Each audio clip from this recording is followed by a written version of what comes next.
Their imaginations are strong.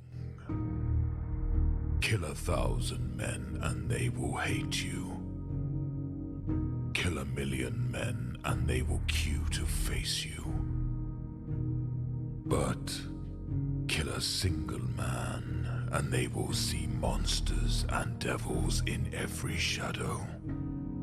Kill 12 men and they will scream and wail in the night, and they shall feel not hatred, but fear. But fear. This is the way of obedience, my sons. They are panicky, gossiping beasts, these humans. It serves us to allow them to be so. What is this? This is a list of those who love me. Okay, Konrad. Cross me out. Okay, Daddy.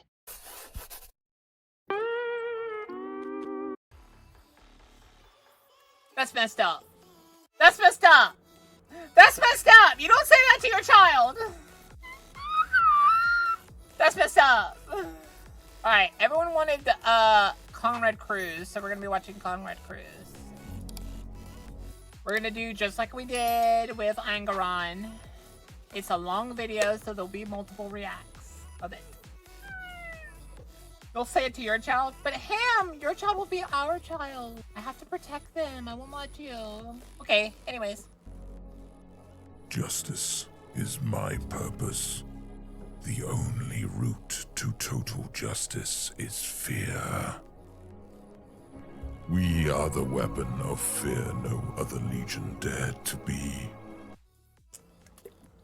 From what I understand, people wish this was a good faction because it would be cooler if it was. Is that the correct statement? Is that the correct viewpoint? I became the I just think it's funny because it's vampires. Grr. the monster, the night haunter. Hey yo, Ham is a mom. Most people hate the Night Hunters. They don't like funny vampires. Looking to support Do they not sparkle? the Amber King channel? Not because they don't sparkle. Everyone loves to sparkle vampires. Fenris Workshop are offering a fantastic deal on their wargaming product. Build that They're force just assassins, but why does he look like a vampire? you always It just doesn't sparkle. dreamed about without breaking the... Sanguinus is brood are the vampires, but those are angels! Nosferatu! Wait, why do all these dark, evil factions and stuff always start with Nos? Nosferatu, Nostramo, Nosferatu. Boka saying you loving Konrad Curze is like you love dictators, mass murder and many noun that will violate tours of Twitch. Oh, he's a bad guy. Hey, yo. He's your daddy's daddy. Got it. These humans, their imaginations are strong. Kill 1,000 men and they will hate you. Kill 1,000,000 men and they will queue to face you. But kill a single man and they will see monsters and devils in every shadow. Kill 12 men and they will scream and wail in the night, and they will feel fear, not hatred. They are panicky, gossiping beasts, these humans. It serves us to allow them to be so. Justice, madness, self-righteousness, guilt and fear. The cornerstones of the... Warren and every other Chaos God wanted Golden Boy as their first pick, and took who they got as their second or third picks. Warhorse only ever number 1 to the Emperor, and that's who he portrayed. Like I said, until we react to them, I will continue to call them the emo child, because you're not my dad! broken mind that... Don't like you! Grow up! That is Konrad Curze, Primarch of the 8th Legion. You see what I mean by vampire, right? he's got the skull guys with the vampire fang looking things. He's got the bat wings. He's got the big red cape. How do you see stealth in big red cape? Like, he's got that gothic attire. His hair's like the black raven thing. Night Haunter. In a universe filled with horrifying demons and monstrous xenos, it would be a human, a transformed, an elevated one, but still a man that would inspire the adrenaline-spiked dread that haunts our species, reminding us of the He even says species! time when we were ignorant savages that cowed from creatures in the night. The legacy of the Night Haunter is a brutal, sadistic, fear-driven ethos whose scars reverberate all the way to the 41st millennium. But who is the man, Konrad Curze, the person behind the veil of the Night Apparently, he's a bad guy. Haunter? His story According to begins chat, I don't in the like you, 30th man. millennium, above a bleak and dark world. Like, that would go to show, though, because he was super, like, ahead. Like, he was neck and neck with Horus for about a day. And then he just destroyed everyone. Like, one of the few comments on that one, because I think a lot of people didn't see the vote because of the anniversary post that came right after it. I should have left that for, like, a day after. But you learn some, you lose some. You lose some, you learn some. But after another day, Konrad just went boom. He went to like 20% higher than Horus in like an extra day. Even though they were neck and neck for a bit. A gestation capsule roared down from the heavens, a comet blazing with fire and light, illuminating the near perpetual darkness the planet was shrouded in. The capsule tore its way through the enormous hive city. He thinks he's a vampire. That's hilarious.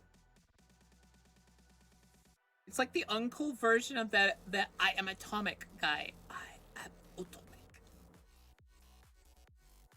Because, like, that guy, he's got the Shunbio disease to the extreme, but he ends up being exactly what he thinks he is. Whereas this guy is like, I'm gonna have the Shunbi. I'm gonna think I'm a vampire, but I'm not gonna actually be a vampire. Of Nostromo Quintus, plunging down into the depths, scarring the very earth itself. The capsule's landing was so... Could be remember wrong, but I think there's Malika. Once confirmed with Vulcan that he was the only perpetual primary.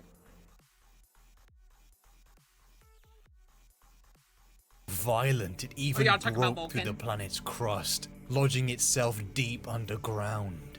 Emerging from the nearly obliterated capsule that still had the marks of claws on its burnt remains, a child opened his eyes for the very first time, finding only rubble.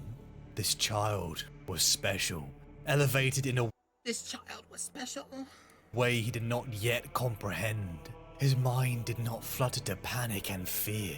It chose one singular thing, one absolute to focus on.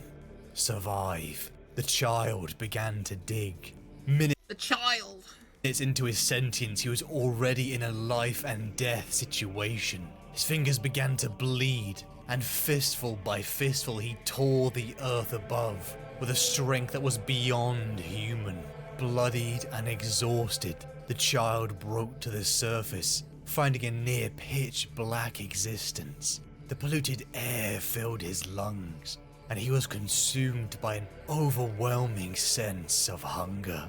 He needed sustenance. His pitch black eyes found the closest living thing, a human. The child sat upon the anemic, pale-looking thing before him, taking his first life and devouring his flesh, consuming the poor victim.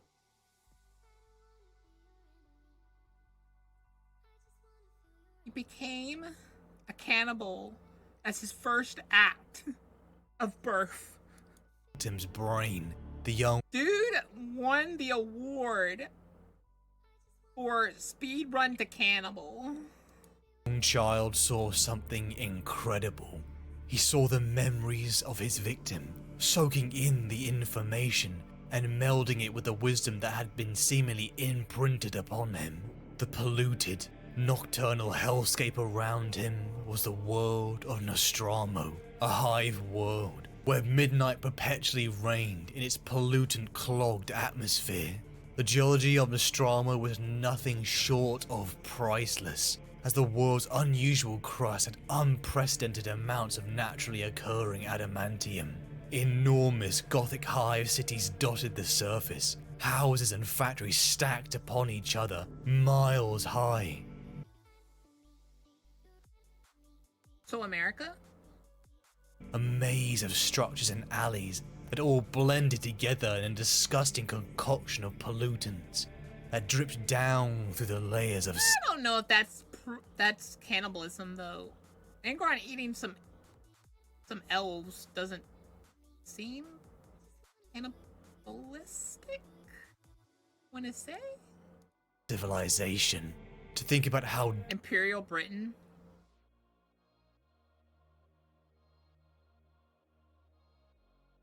Yeah, I guess. daunting and overwhelming it would have been to be in the presence of this nightmarish place would have chilled you to the bone. He saw humans, things similar but yet not quite like him, pale-skinned people with pitch black eyes, much like the poor thing he had just devoured.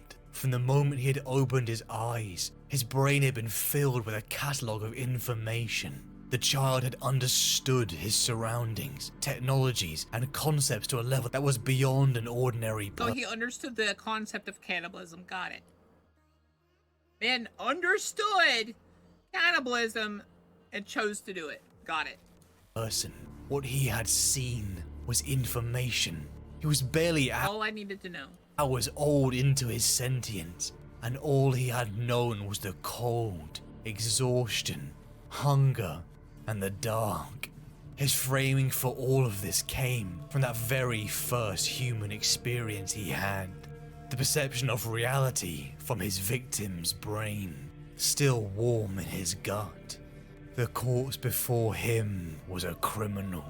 They had seen... Oh wait, no, because they eat something. They learn something, I think.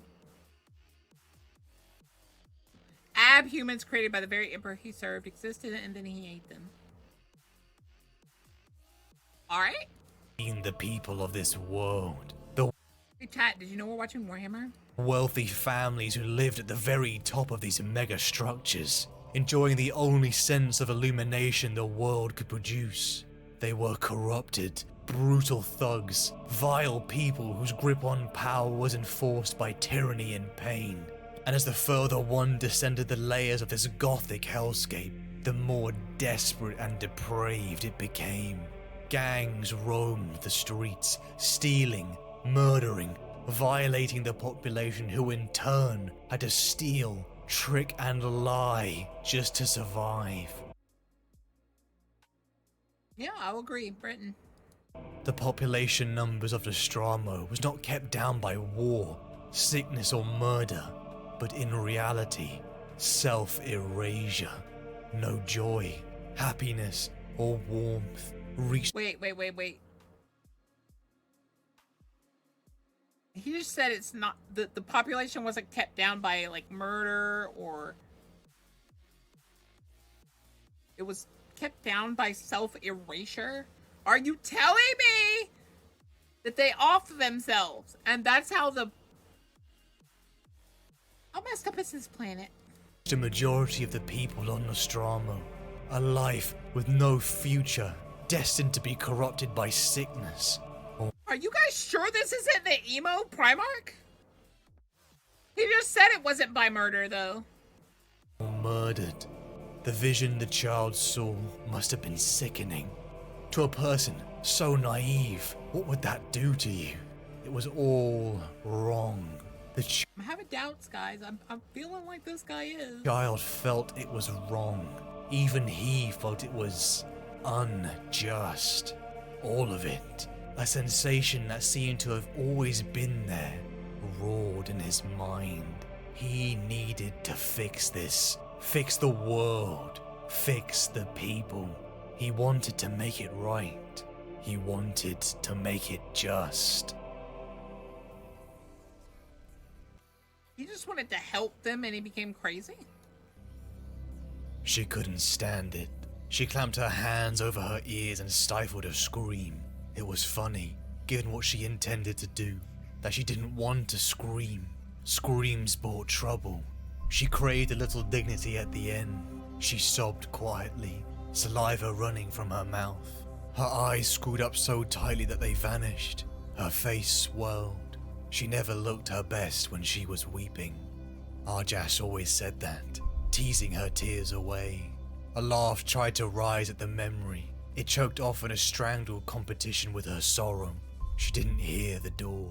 She didn't hear the slice of bladed fingers, breaking every one of her locks with metallic snaps. The apartment had been burgled many times. They had many locks.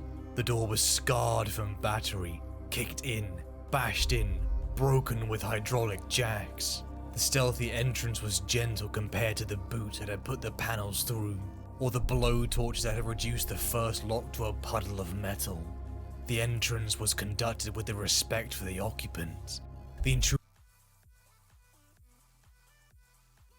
How many locks are on this door? God. intruder had been keen to inflict no more damage than was necessary.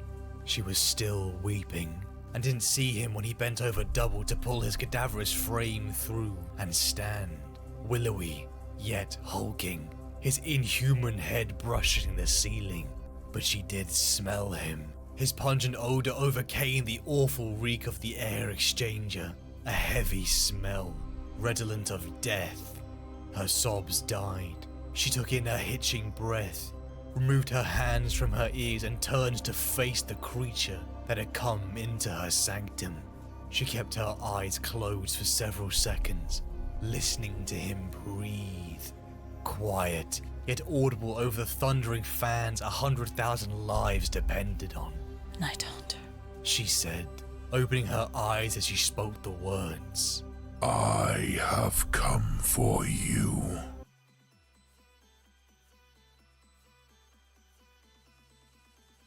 Alrighty then.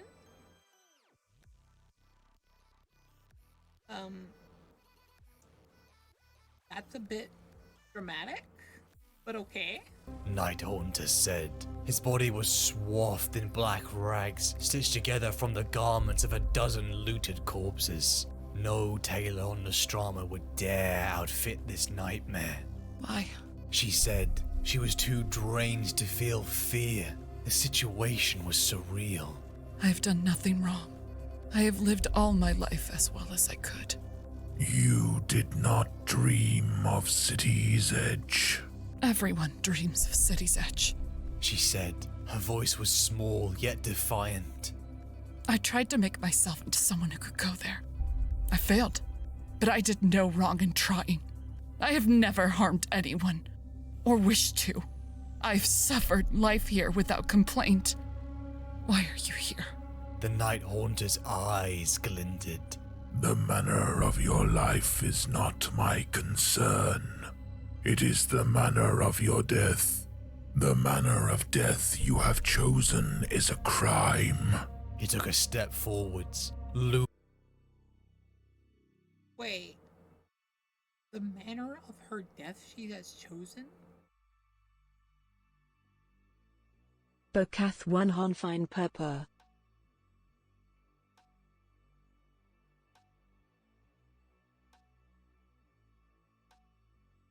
I'm trying to figure this out. How does he know how she chooses to die? And then, like, in the same instance, like, that's like, I feel like everyone's right to choose is their death. Looming over her. There were, in ancient places, Laws against self-murder. He said. Suicides were buried without ceremony, in shame, and those caught attempting to kill themselves were often executed. But I want to die. She whispered. Not the way I will end you. He hissed. What I will do to you will make you wish you had opted to live. I am going to hurt you as much as it is possible to be hurt.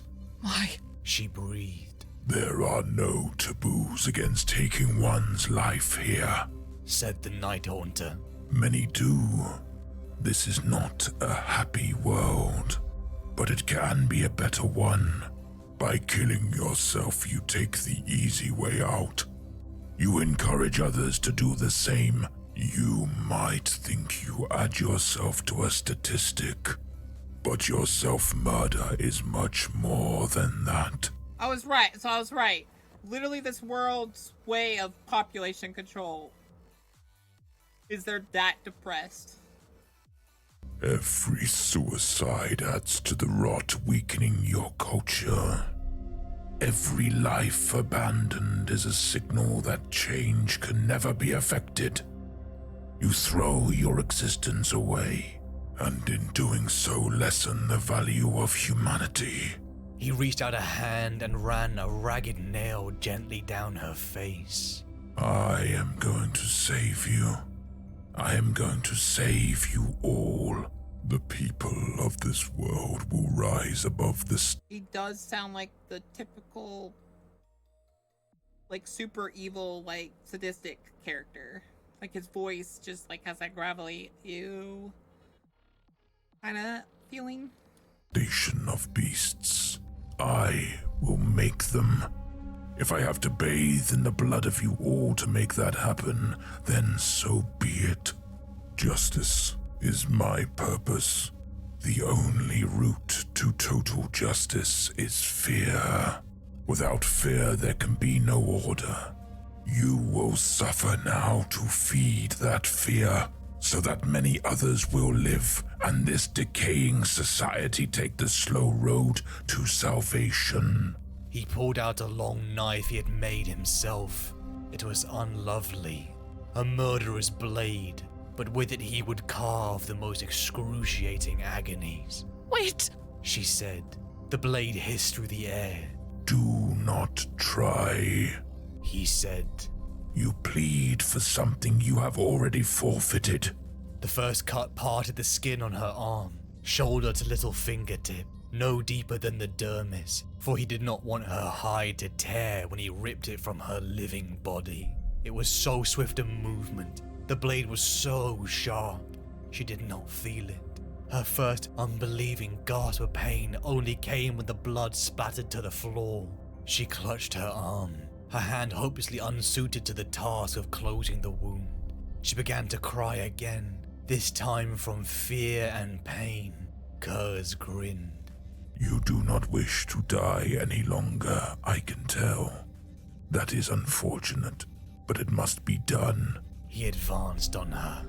Feel joy that your death will bring justice to this world. Feel joy that I bring order. He cut again. This time she screamed. A droplet of warm, wet red dotted his cheek. He fought the urge to lick it off. He must be sober and serious. I assure you, I do not enjoy this at all. His You liar! I already hate this guy. hearts quickened at the lie.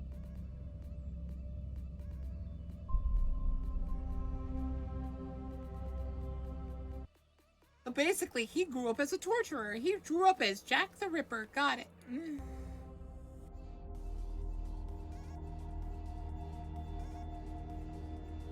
An enormous, looming figure, larger than any man, with knotted muscle, long dark hair, and midnight black eyes roamed like a creature of nightmare amongst the streets of Nostramo Quintus.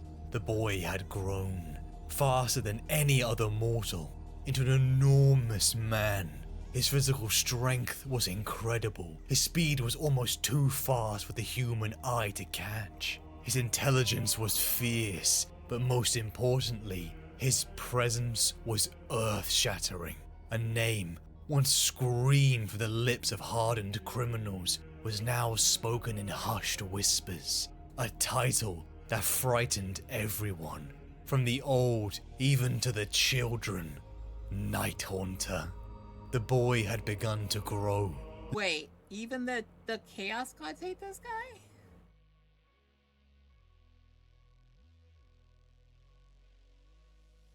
I feel like Sitch would love this guy. Sitch loves chaos and no, like... Everyone. What do you want, Claire?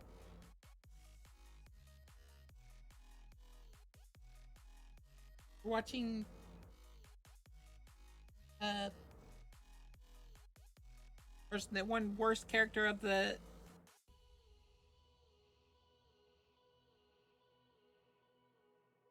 this award guy. Living amongst the damp, cold, poisonous streets and alleys, the boy had no one. Only the screams and cries of a tortured and beaten down population were his constant. His first interaction with other humans had been violent. Only hate and pain Everyone reached his feral means everyone. Fucker is such a dick. Not even the god of being a dick. Don't want him. Then you know he is a dick. heart. He began to watch a he- creature hidden in the dark, He is- observing I can the understand why no inhabitants one of likes this him now. bleak world.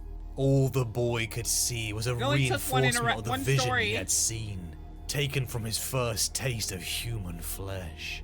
The people No, on alright, the they're reacting to were this. rotten. He saw horrifying acts, vandalism, thievery, and political corruption in all of them. As he began to hunt down more sustenance, he devoured more brains of the pale-skinned people, witnessing the miserable, crime-laden lives of all. He felt the need to correct it. It was a desire that was coded into every fiber of his being. The young man began to prowl the streets of Nostramo Quintus and began to act upon his ingrained moral code. Gang members, civilians, and nobles would find this towering, superhuman figure lunging out of the shadows, moving at blinding speed. With only a second to comprehend the horror of what was occurring, the young man tore them to pieces, feasting upon their grey matter. A never-ending cycle began to emerge. His consumption led to more visions, a looking glass into the crimes of his now dead victims. Names, locations, and accomplices were all laid bare before him. And so the hunt began again. A twisted... So basically all the story is, oh yeah, this guy, he tortures people and gets sick pleasure out of it. moral code began to form. He killed, he witnessed a crime, and then he hunted down the next. Even slaying a random civilian, he would find he was justified in their death, seeing through their own eyes the monstrous life they had led. The bodies began to pile up. Entire gangs were left a broken pile of limbs. People went missing. Screams filled the nocturnal night, horrified at the monster hidden in the dark. Night Haunter. Fear the Night Haunter. The young man's philosophy began to evolve over the years. More and more died at his hands, but yet the people didn't stop. Why? Surely they knew he would end them, yet they all did not change. The nobles were still... I'm trying to figure this out. His idea is if he tortures people that failed in the task, and he tortures them to death, he'll make the other one scared to do that, which will win and stop it, and in his eyes make the world better. I don't think he understands some of this stuff completely.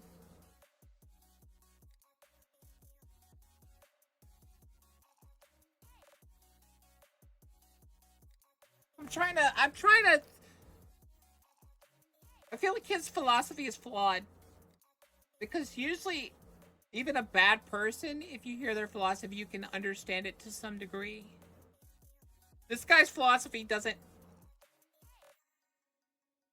Like, it's too hard to understand, because I'm trying to, like, understand it from his point of view.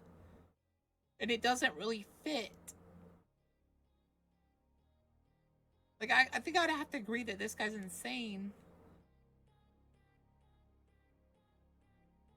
Like, there's some wild leaps. Yeah, there's, like, definitely leaps in his logic that don't, like, connect completely to what they need to connect to make this...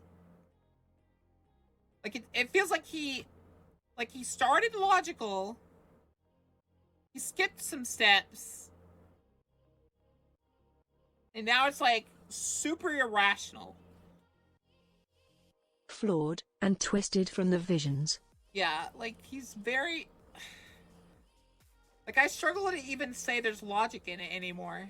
Like the first step, he wants to stop the self-ins. And he wants to scare them from it. I can see the logic start.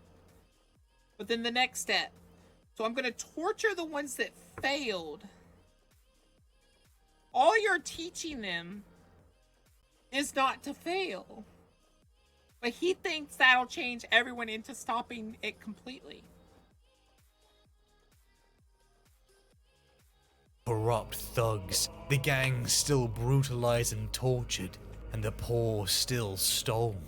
The young man had felt this need to correct their behavior. In a way, he felt he needed to save them from themselves. He wanted to shape How much do you know about and him? this world Don't into want a to spoil just. too much.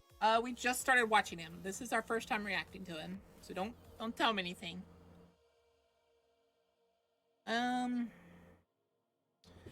Angeron, I could sympathize with. Who is the last evil Primarch, the traitor Primarch we watched? I'm trying to remember. It's still kind of morning for me, so I haven't 100% woken up yet. Oh no, I accept that he's not emo boy anymore. I still think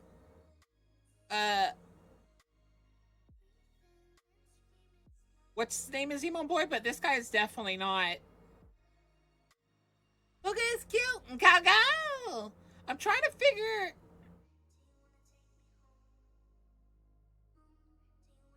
What is the other Traitor Primarch we've reacted to? We've reacted to 2 more, right? We've reacted to Angeron and someone else. I'm trying to remember who that other person was. You hope YouTube poll picks Emo Boy next? Maybe. Petarabo. I'm trying to remember who else we reacted to in the Traitor Primarchs. Lachlan, who else was... Oh, Mangus. Mangus had, like you could sympathize with Mangus. You could see where he went wrong and why he went wrong. Angeron, you understood that he was flawed? And he was a tragic character. Best boy. Best boy. Like, Angeron, tragic, and like Mangus. Tragic, and you understood him. Mangus, tragic, understood him, like, you felt for him. I think this is the only character so far out of all the characters where I've just disliked them completely so far. Serene place. How many times have you dreamt about shaping the world to your vision? That sensation of correcting all that is wrong in the world, to punish those who deserve it. The now enormous young man started to perfect his philosophy. He had learned so much in such a short time. He was a genius compared to those around him, and his observations of those panicky, gossipy beasts that was humanity helped him perfect his tactics. Hunting down his victims, the Night Haunter saw how humans screamed, how their hearts raced uncontrollably. Some wept, and some were too it feels like he takes a sick joy out of all of it. paralyzed to move. To see this enormous dark-haired man, midnight black eyes looming over you, with a voice that triggered despair in the very depths of your soul. How brave would you be? He saw how compliant the scared little creatures before him became, as their death was moments away. Fear kept them in line, too afraid to go outside, too afraid to commit the crimes in case the Night Haunter was prowling. But murder, dismemberment, and desecration was nothing new to the people of Nostromo. Their fear of stepping out of line had to be greater than the prospect of just death. The enormous young man began to ramp up. Victims would be hunted, finding those around them torn apart. They would catch a shadow moving out of the corner of their eye. He wouldn't let them sleep. For weeks the fear would build, cascading into a full-blown manic state. The Night Haunter was coming. He knew what you had done. He knew your sins. At the moment of frenzy, when all around knew that you were walking dead, there he was, the figure of nightmare. In his clutches, death was a release begged for by his victims. Weeks upon weeks of slow, grueling torture. He broke the body and mind, broadcasting the screams and cries for all to internalize. And then the criminal would die. Justice. Crime was binaric, black and white. He did not care why someone broke order, what age they were. It only mattered that they did. It was discipline. Wait, are you going to tell me that he would hunt down kids too? Because it says he didn't care about age.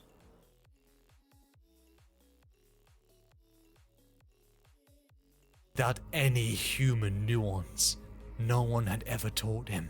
But most Yeah, that's messed up. frightening of all, he enjoyed it.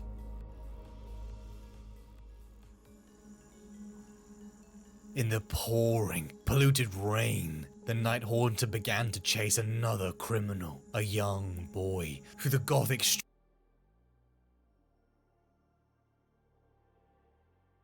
And before you say pre-watch allegations, I'm just really good at paying attention. Streets of Nostromo Quintus. He had caught the little thing in the act of attempted violation. He gave the victim a head start. He liked it this way. Catching What does he mean, an attempted act of violation? Was he about to violate one of his rules? up to the terrified young youth, he pounced on him, breaking his body and lifting him high, ready to break him. It was then that the sensation plagued him again. The visions. He saw the future. Multiple futures. Ever since his first moments in this dark hellscape, the Night Haunter found his body at times overtaken by glimpses into the future. It even haunted his dreams. He saw titanic battles with men in ornate, powered armor, warring on distant worlds. He could see events unfold days or even weeks after he had foreseen them. He had even learned the name he was destined to have, the one that his creator had given him, or was going to give him. Konrad Curze. But what haunted him most was a vision of his own death. Upon a distant, barren world, inside a room made of screaming, tortured people, sat a disheveled king in midnight-clad armor. An assassin that he knew had been sent by his father strode up to the creature that was Konrad and beheaded him. To have seen how you would die at such a young age, what would that do to the mind? To have not even had the concept of mortality and human connection, and yet see the man who you knew to be your father is responsible for your death. With the terrified young Nostraman boy in his grip, Curze saw multiple possible outcomes. A future where he gave the criminal the justice he deserved. One where he spared him, reforming the broken child into a paragon. An example that would spread across this depressing world. And one future where the boy took his knife and wounded Curze. His survival would turn him into the most heinous monster, the one who had survived the Night Haunter. A mistake that would dampen the fear the Night Haunter inspired. No, that future could not happen. Konrad would not allow it. Reeling from the sensation of the visions, the Night Haunter strode forward, ending the vile criminal's life, even as he turned to see the boy's knife on the ground, out of reach. Was it fear or doubt that drove him to choose this outcome? Or were the other possible outcomes merely just illusion? The vision of his death at the order of his father remained. Some futures of Konrad felt more real, like this was the true event to come. Wait, could he like see the future and stuff, or like did he have like future vision or something like that, or was he like a? Real emo boy is Korax, bird boy, the real emo but nice boy. Just a fun fact you might like to know: there is always two Primarchs they seems alike. The two emo boys could make a band Bokath one hap. I wouldn't want them to be together if the other one's a good boy, because this guy's like quite the opposite of good boy. And yet all still led to that haunting death. It was like no matter what he did, he was following a path set out for him. Like it was all fated. Each act of justice was a predetermined event. Each choice, each grueling torture was fated. And Konrad was just riding the path created for him. He had no choice. And so the Night Haunter continued. He began to ramp up. Criminals of all ages, even those whose crimes were petty at most, found a dark spectre hunting them. Weeks of anguish. He even went after people whose like their worst crime could rarely be considered petty. So like they chewed gum and spit it out in like a slightly like not that great area. Followed by a death so haunting it scarred the living of Nostromo, becoming a very They need to send Andy in New York. silent place. I'll take that back, that was mean. Ascending to the very heights of the Hive cities, Konrad presented himself before the terrified nobles, begging them to kneel and follow his law or be destroyed. Some never left that council. The rest knelt before their master. A dark king had risen. Falling in line to the superhuman Night Haunter, Konrad began his reign of justice, utilizing the vast communication network of the Hive cities. The capture, death, and torture of criminals was cast throughout the cities, all mandated to witness the justice taking place. But this reign of dread was not solely a barbaric one. Corruption was eliminated. Illumination was brought to the previous crime-laden depths. The people did not starve. A living wage was mandated. No one was the victim of crime either. It was Konrad's serenity. Millions of people lived healthy, safe lives, but in uncompromising, unnerving silence. Families sat at home, dreading to speak, not to mistakenly incur the gaze of the Night Haunter. Decades passed, and Nostromo had been transformed. Not a single crime had been committed in living memory, but everything would change on the day that Konrad knew would come to pass. A day he had seen in his prescience. At the borders of Nostromo, the Great Crusade had arrived. Descending from the dark skies like a shining beacon, an army landed. The procession made its way through the illuminated, clean streets, all the way to the Night Haunter's palace. The pale-skinned, dark-eyed Nostramans wept. The majesty, such perfection. Some even went blind. Standing before the Dark King, Konrad finally lay his true eyes upon his father, the Emperor of mankind.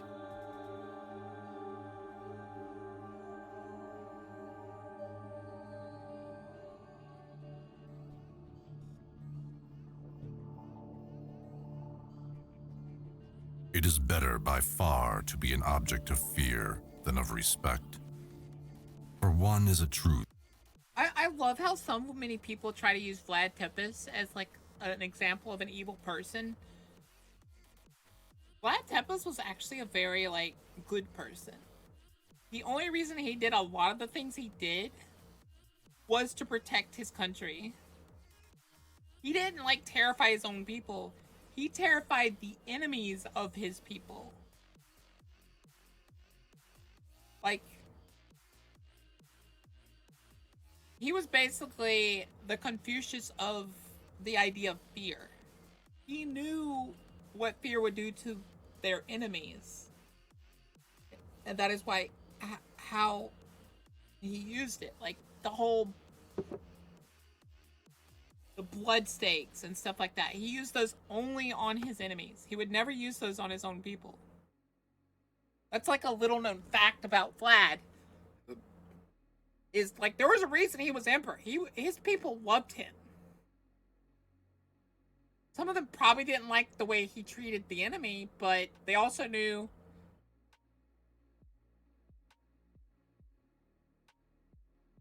that he did all of what he did to protect them. Well, the church pisses off every ruler. Like, what do you expect from... Very few times have I heard of a religion that didn't get power hungry.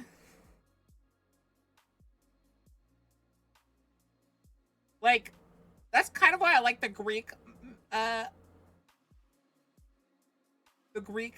religion, because the gods were not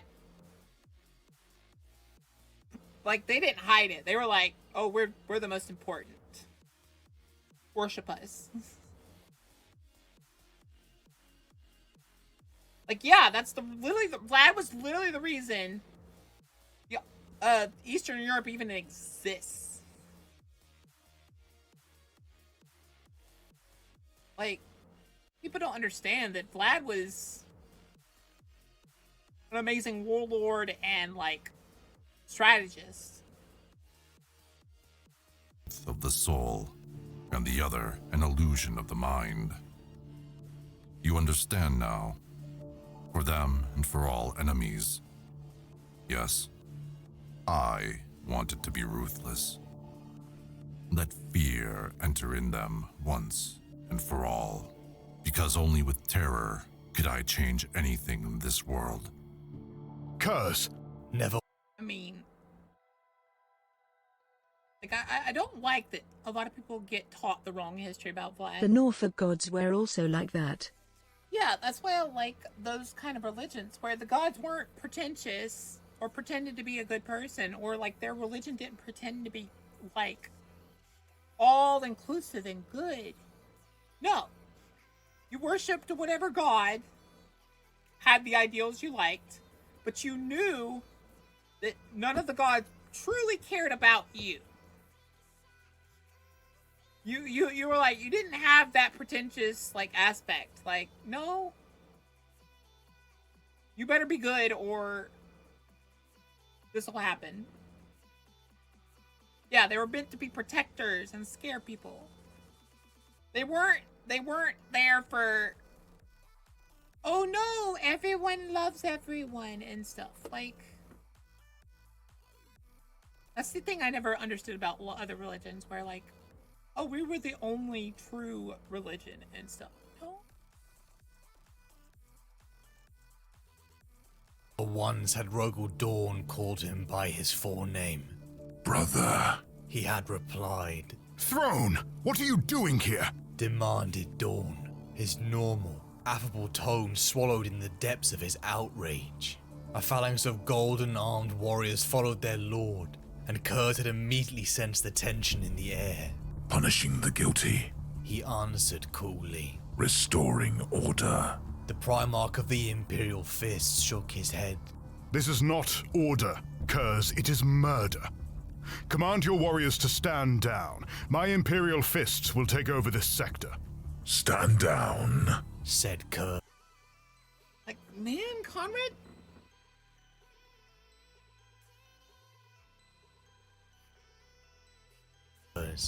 Are they not the enemy? Not anymore. Said Dawn. They are prisoners now, but soon they will be a compliant population and part of the Imperium. Have you forgotten the Emperor's purpose in declaring the Great Crusade? I'm very curious about the Imperial Fists. Which one is this? I know this is one of the ones that's good, right? Only a mother could love. Conquer. Oh yeah, Said no mother. Curze. No, Said Dawn, placing a golden gauntlet on his shoulder guard. we are liberators, not destroyers, brother. We bring the light of illumination, not death. We must govern with benevolence if these people are ever to recognize our authority. Rogel Dorn's the guy that PTS likes to put as the guy in the armor, right? That's his little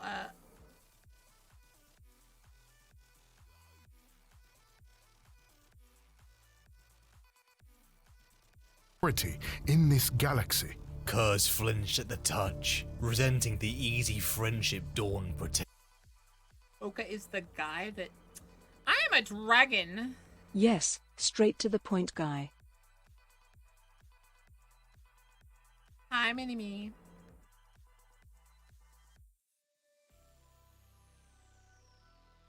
Hey, guy. Dragon. Bileless anger bubbled invisibly beneath his skin. But if I'm good, Dawn how was are you? aware of it, he gave no sign. These people resisted us and must pay the penalty for that crime. Said Curze. Obedience to the Imperium will come from the fear of punishment. You know that as well as anyone, Dawn. Kill those that resisted, and the others will learn the lesson that to oppose us is to die. Dawn shook his head, taking his arm to lead him away from the curious stares their heated discussion was attracting. You are wrong, but we should speak of this in private. No. Said Curze, angrily shrugging off Dawn's grip.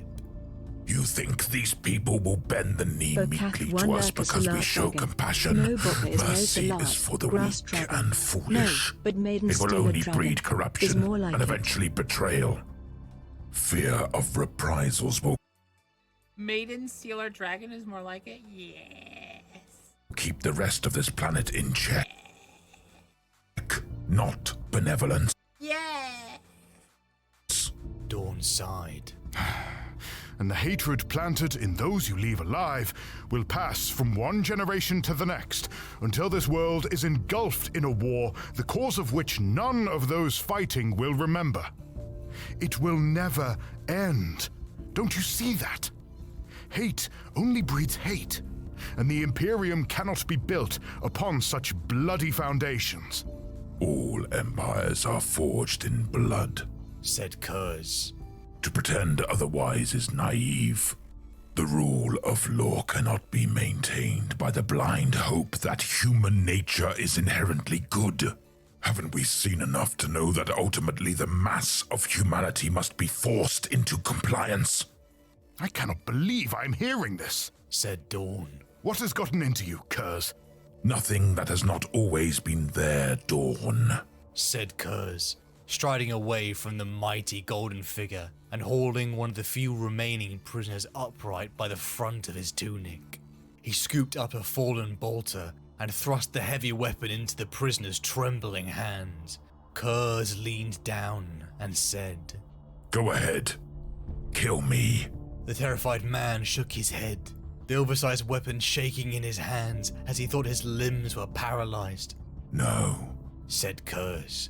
Why not? The prisoner tried to speak, but was so awed by the terrifying proximity of the Primarch that his words were unintelligible. Are you afraid you will be killed? The man nodded, and Curze addressed his warriors. No one harms this man. No matter what happens, he is not to be punished. Curze turned and walked back towards Dawn, with his arms stretched out to either side of him, presenting his back to the prisoner.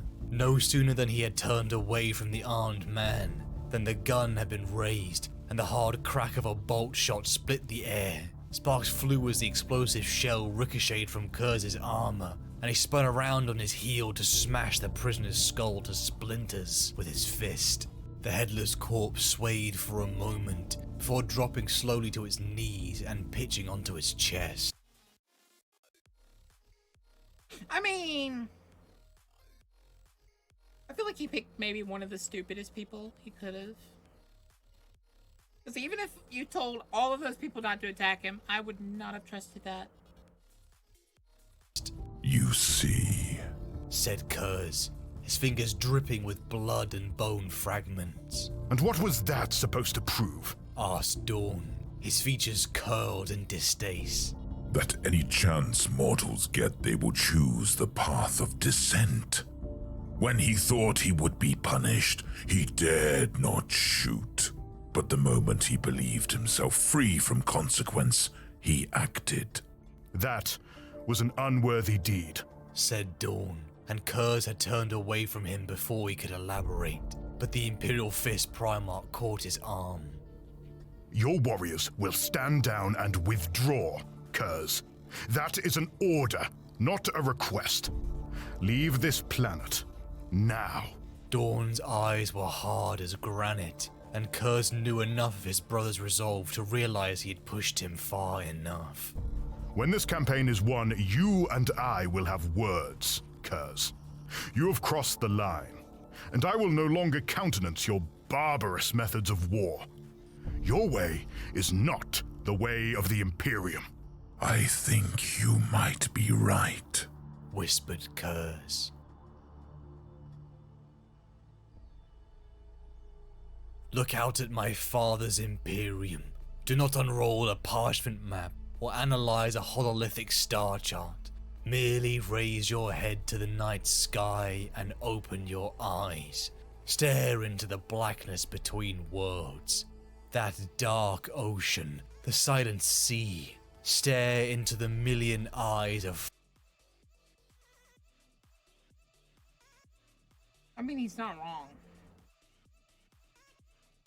In like very, very, very, very, very few aspects. He was not wrong about that guy. I feel like that guy was more afraid not to shoot, though. I feel like felt like he got pressured into it. Firelight, each a son to be subjugated in the Emperor's grip. The age of the alien, the era of the inhuman is over. Mankind is in its ascendancy, and with 10,000 claws we will lay claim to the stars themselves. The Great Crusade, the reconquest of the galaxy, the unification of the race of mankind. Meeting his father at the steps of his Nostraman palace, Konrad was overcome by his prescient visions. It was so violent and horrifying that even he, a Primarch who had butchered and tortured thousands of people, tried to claw his own eyes out. Only with the intervention of the Emperor was he stopped, calming him, bidding he be at peace. The Night Haunter, also like playing a role, acting out what was destined to be, submitted himself before the Emperor, pledging his loyalty. Like all Primarchs before him, Konrad did not join the legion that had been created from his own genetic material. He began his induction under his brother Fulgrim, Primarch of the Emperor's children. Of all the brothers that strode through Nostromo on that fateful day, it was Fulgrim alone who had the decency to look him in the eye. Konrad began to pick up the information and battle doctrine at frightening speed. The gift of his superhuman genetics showing just how Fulgrim's one of the other Trader Primarchs, right?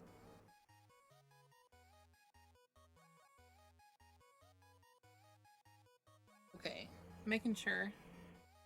elevated he was, despite his somewhat barbaric origins. Fighting and learning by Fulgrim's side, he saw how the Imperium fought, how Astartes fought. He saw how Fulgrim... I'm noticing a lot of the smart evil Primarchs were under Cinch.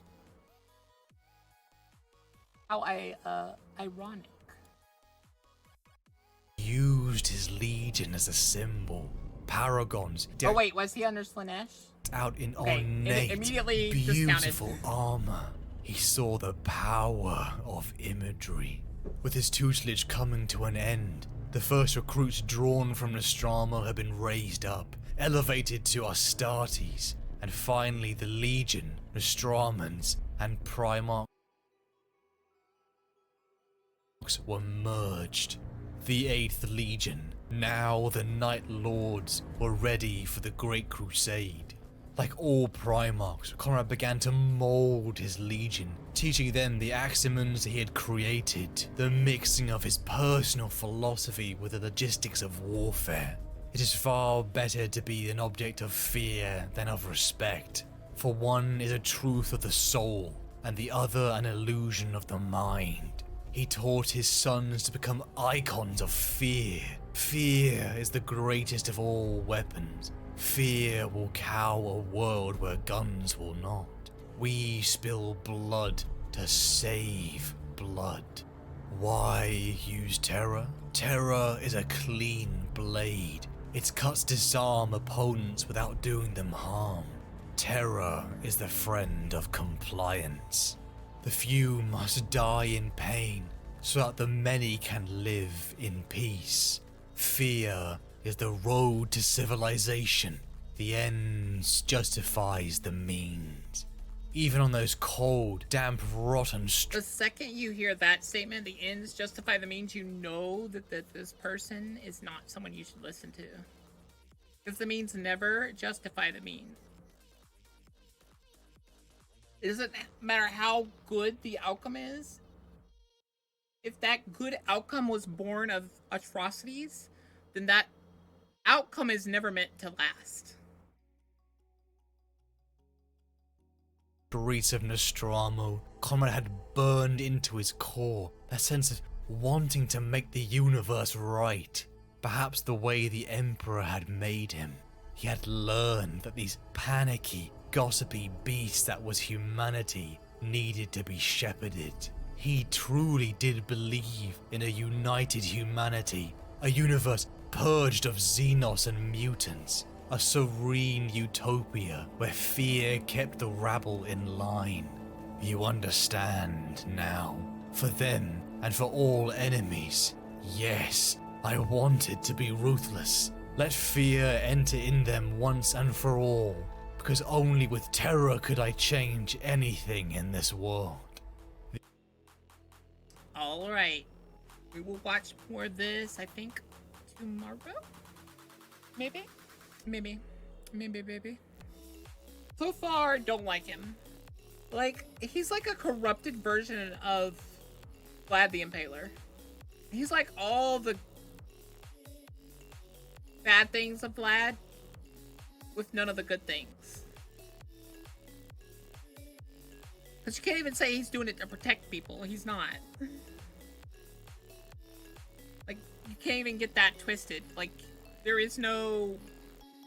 He is not a good bean. He's a bad bean.